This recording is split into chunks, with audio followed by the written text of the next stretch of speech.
Ladies and gentlemen, we do thank you very much for your attention, and now we invite you to sit back, relax, and enjoy this. Welcome to our top travel destinations. I am your host, Kevin Flanagan.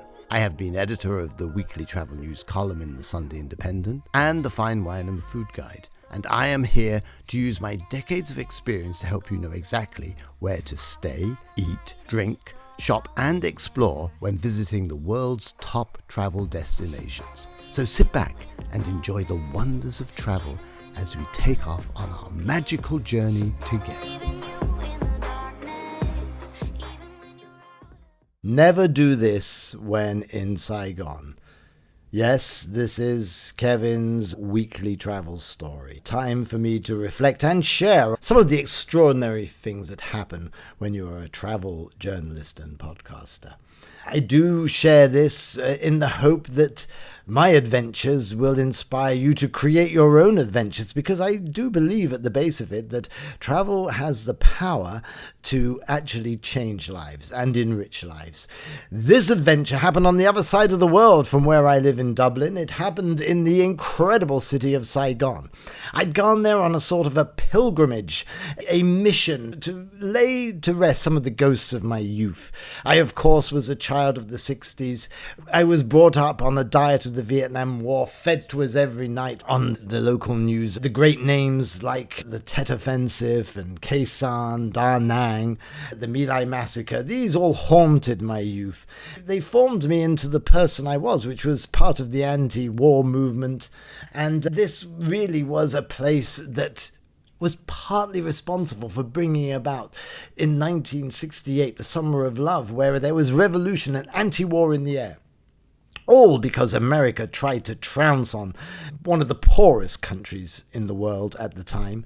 The richest, most powerful military force took on peasants who only had spades, AK-47s, and the will to be independent. That's basically it.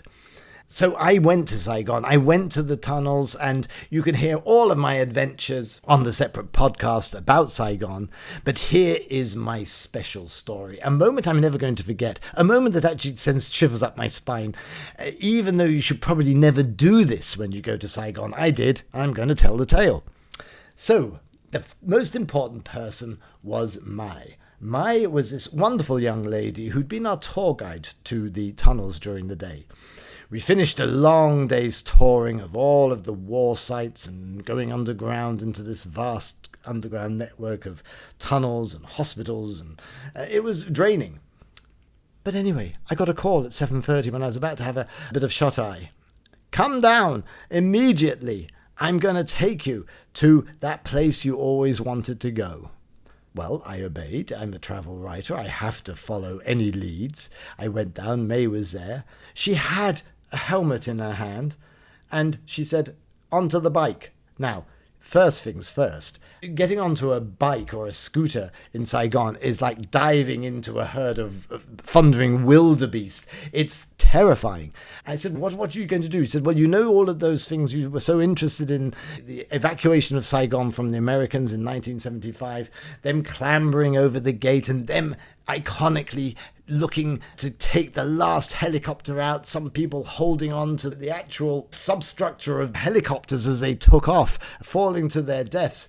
You know, as the communists won the war and started to circle Saigon, the Americans had to leave, and they had so many people who'd worked with them over the 20 years of the war, so many Vietnamese who were now terrified that if they fell into the hands of the Viet Cong, the North Vietnamese victors, their lives would not be worth salt. So they were desperately trying to get out, and you have these iconic pictures on the news every night. The masses of the collaborators, as the North Vietnamese would call them, trying to get into the American embassy, screaming at the guards, you promised us safe passage. And of course, America let them down, largely because of the circumstances of their exit from Vietnam. And you have this iconic picture of one of the American choppers on this building, this nondescript building, and a whole line of people with their pathetic bags and their little possessions, women and children and men, trying to get onto this chopper. I'm going to put this in the fact sheet that will go with this so you can actually have a look at some of these iconic images that really shocked the world and turned the world to a sort of well, we can't go around invading people. Now, that hasn't changed, as we know from subsequent history, but this was an incredible moment. And May said to me, I'm going to take you to the building where the last American helicopter left, giving that iconic photo. Well, I couldn't resist. Okay, let's go. Firstly, we had to negotiate the scooter ride. I decided to go to a place of peace, because otherwise, if I'd have grabbed her shoulders any harder being on the back of her little scooter, I think her arms would have come out of their sockets. I had to let go of the terror and just go with the flow. We got to this nondescript building in time, a sort of a car park, a normal series of office block buildings. It looked old, it looked a bit decrepit. There was two people, a husband and wife, Saigon people. Mai had a chat with him. I think some money was exchanged, and we were on our own. He let us go. We locked the bike, left it there, pressed the button on this escalator, and up we went. Now, I was starting to get excited. And I said to May, this doesn't seem like a proper place. What's going on here? She said, just wait and see. The lift door opened. We went out, and there was a sort of derelict bar. It looked really down at the heel. There's nothing like an old bar that's been left. The signs of jollity and life are completely covered in cobwebs. She said, okay, now we have to go higher. There was a set of steps on our right, and up we walked. We got to the top, and she took out her phone, and she said, now look at that. Facing us was the top of a small building, and she showed me the picture, which is on the accompanying fact sheet, of the people scrambling to get out of the last US Marine chopper leaving Saigon. They ain't all going to get onto it. Only a handful would. What happened to the rest? No one really knows. But there it was, right above us, 20 meters high above us, was that iconic spot. All around us was Saigon. I started to get prickles on the back of my neck. I said, why does nobody know about this place? This is so iconic. May just shrugged her shoulders and said, well, nobody seems to care, but you're here, so let's enjoy it. So I said, well, I have to get up on the roof. She said, what? I said, I have to get up on the roof. We walked around, and there, believe it or not, and our picture will be on this fact sheet, was this ladder. It went up, I'd say, 15 meters. It was a steel ladder. It was not secure. We were way up above the city at this stage. There was a breeze. Nobody knew we were there apart from the guy downstairs. Nobody really had given us permission to be there. But we were at this iconic spot, and I thought, oh, I don't like heights, but I have to do this. In a weird way, and I don't want to sound sort of sentimental, but the very fact that I'd spent the afternoon going down the tunnels and not being able to go too far into them, seeing how the Viet Cong had overcome impossible odds to live underground and fight the Americans, I took a bit of courage from that, and I just placed one foot on the ladder. It's a very big ladder. And then the next one. And Mai said, you've got to be careful, Kevin. You've got to be careful. That's not secure. And I just kept going. And I don't know how I did it. And suddenly get this sense. I'm near the top. And the ladder moves a bit. And a gust of wind blows. You can hear the horns of traffic. You can hear an ambulance with beep-ba, beep-ba, maybe coming to pick up my remains if I didn't quite make it to the top. I don't know. And the city spread out, humming, alive, like a beast, like a dormant beast below me. And then I knew I had to go the final mile. I don't know how I did it. I just blanked my mind. I put 2 more steps, 3 more steps, 4 more steps, and I'd reached the top, and there was the roof where the helicopter had landed. Oh my God, even now I get the shivers. No one knew. about this place. It's not on any tourist map. It's not on any of the things that people go and see as part of the history of Vietnam. And yet this was the iconic moment.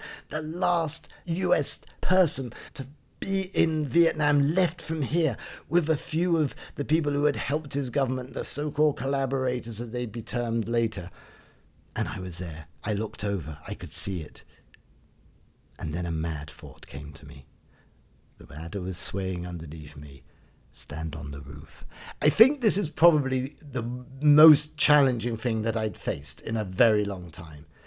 But I followed my little voice. I got 2 steps up. I put my hands on the roof and sort of pushed myself on and stood. The photo's there to prove it. And I felt this sort of elation. I couldn't actually believe I'd done it. I called out, May, I'm up here, I'm up here. The fact that I was literally like stepping through a window, a quantum window, going back to this past, but nobody knew about this place. And I was there on my own. It was, even now, it sends shivers through me to think of that moment. It was so personal, so intimate, and yet so sort of global, connecting it to this iconic moment when America had literally been beaten and ran out of the place. I stood there. I even stood fully up, braced myself for any gust of wind that could blow me over, because we were very high at this stage. May came and joined me. And she was a bit sort of like taken aback that I'd sort of done this and got up. And I said, okay, let's take a photo. This is the moment. And for a moment I just stood and I just cleared myself and I just channeled. I thought, this is the specialness of travel. This is the specialness where you can actually, reach almost like a quantum window where you can, time and space sort of disappear and you're back with this iconic moment that I remember as a 15 or 16-year-old that had such a big impact on me and my generation. And I'm there in Saigon on this crazy roof doing this crazy thing. How wonderful is that?